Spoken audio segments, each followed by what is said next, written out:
Hello everyone, my name is SIBI AdithyA and I'm from the BTech IT department, and today I'm going to explain the lead code question 149, which is regarding to the max points on a line.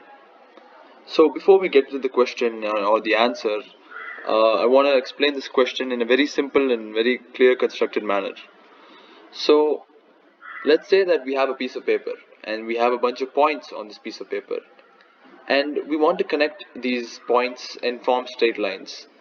So in a connected straight line, if you want to identify how many points are on the straight line, let's say if we take a ruler and then we connect all the lines into a straight line, how will we know how many points come under that line, or how many points will form that line? And in the screen we can see that there's many points in random, no specific order, and we can see one line going through it diagonally.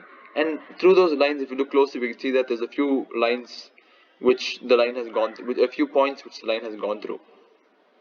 So now we can see visually that there's 5 points if we look very closely.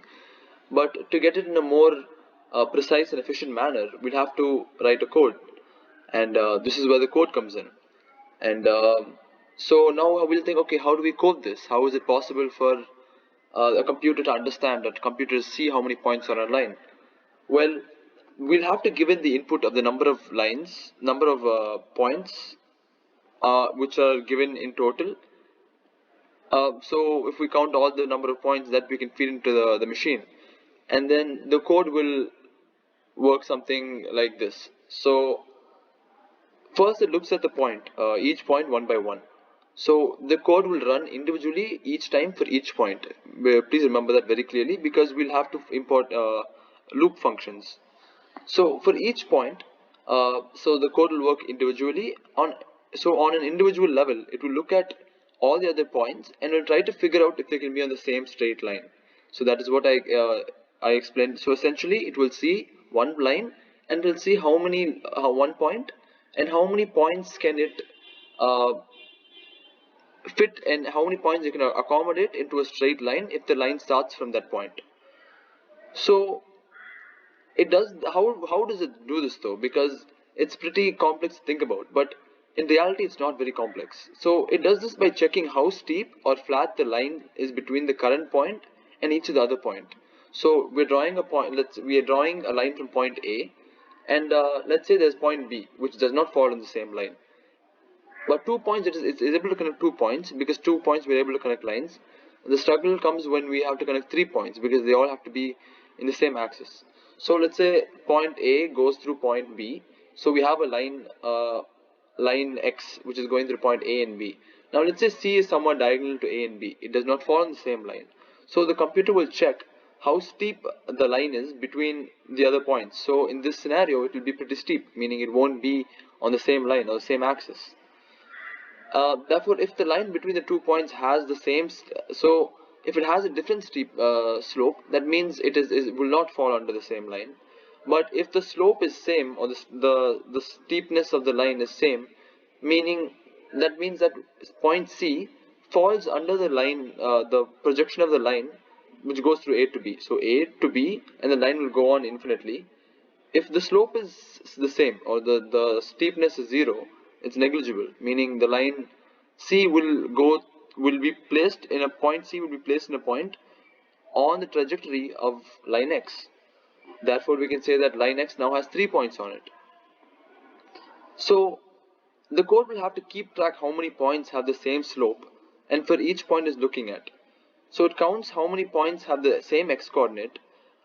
It calculates the x coordinate and how many points are on it, because if they are stacked on top of each other on a same in the x coordinate, meaning horizontally, if they're stacked on each other, then we can say that it's the same line. And the same way for the y axis.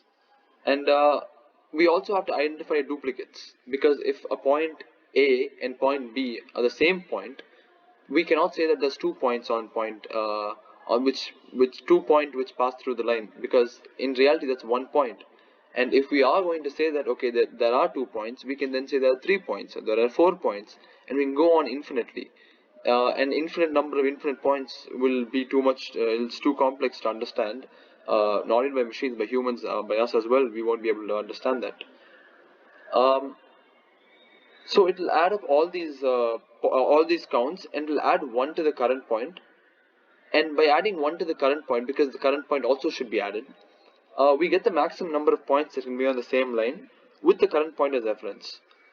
So it will do this for all the points, and by doing it by all the points, and it will keep track of the maximum number of points on the same line. It will give us the answer finally, and the answer will be the maximum number of points that can be on the same straight line.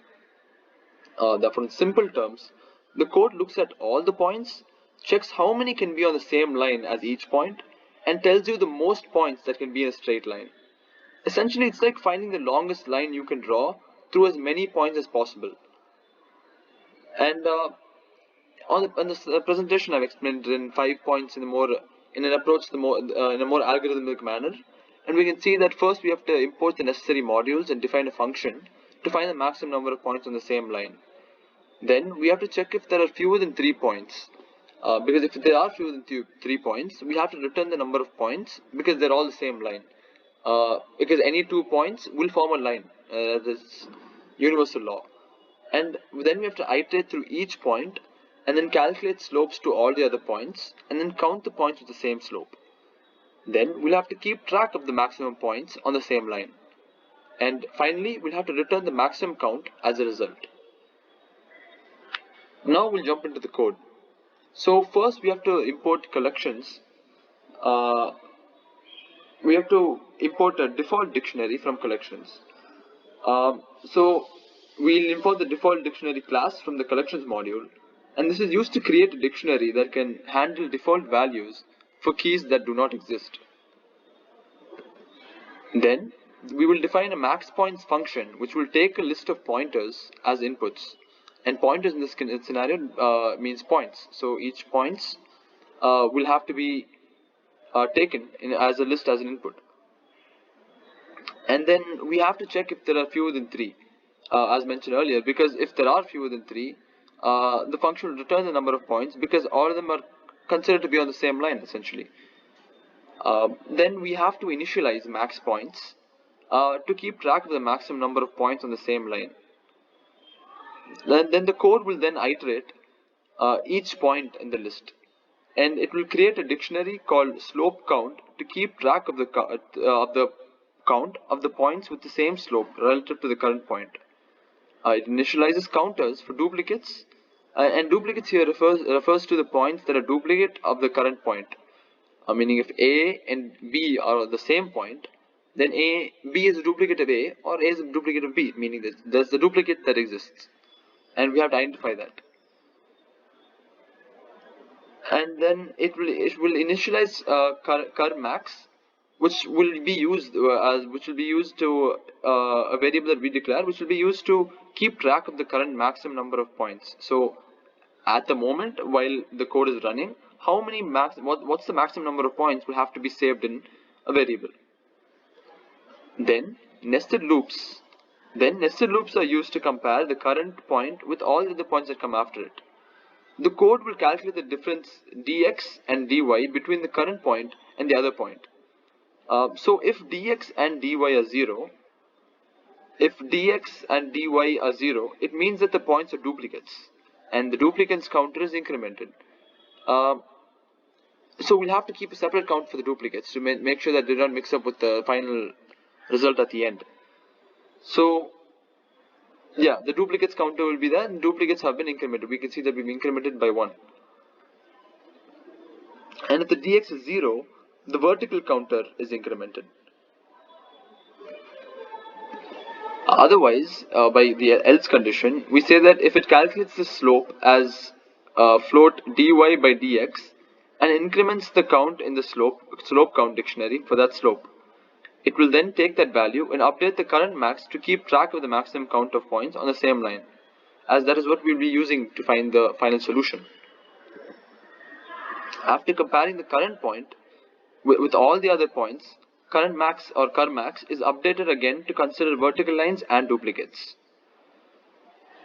Then the max points variable is updated with the maximum value between the current max points and cur max. So finally the values are being summed up the values that have been taken for each and every individual point, the max values which are found, and we'll add that. And then this process will repeat for each point, ensuring that we calculate the maximum number of points on the same line with the current point as a reference. Finally, the function returns max points, which represents the maximum number of points on the same line in the input list of points. And then we can say that this code efficiently handles the problem of finding the maximum number of points on the same line, and it has a time complexity of O n square, where n is the number of points in the input list. Meaning, based on the number of points that have been inputted, the time complexity will alter. If there are fewer points, the code will run a fewer number of times, making the time complexity lesser. Whereas if the points are the given points are more than 2, let's say 10 or 20 points, the code have to run 20 times or 10 times, and this will make the time complexity more complicated and more complex. Now let's look at a few examples. So this is example 1. The inputted points are 1:1, 2:2, and 3:3. So 3 points have been given, and this is a very straightforward approach because there is 1, 2, 3, and we know that 1, 1, 2, 2, 3, 3 form a straight line. So within the 3 given points, in the same line, how many will be there? Obviously, all 3 will be in a straight line. We can see that visually, that 1, 1 can be connected to 2, 2, because 2 can be, or any 2 points will be a line. But we see that also the third point, 3, 3, also will come under the same line, and because of this, the output will be 3, because the maximum number of points on this line are 3. Now let's look at another example. Example 2 states that it gives 6 input values: 1, 1, 3, 2, 5, 3, 4, 1, 2, 3, and 1, 4. Now this is where it gets complex, because 2 we can say is a straight line, but to understand visually, we'll plot it, and we see that 2 lines do not come under a straight line.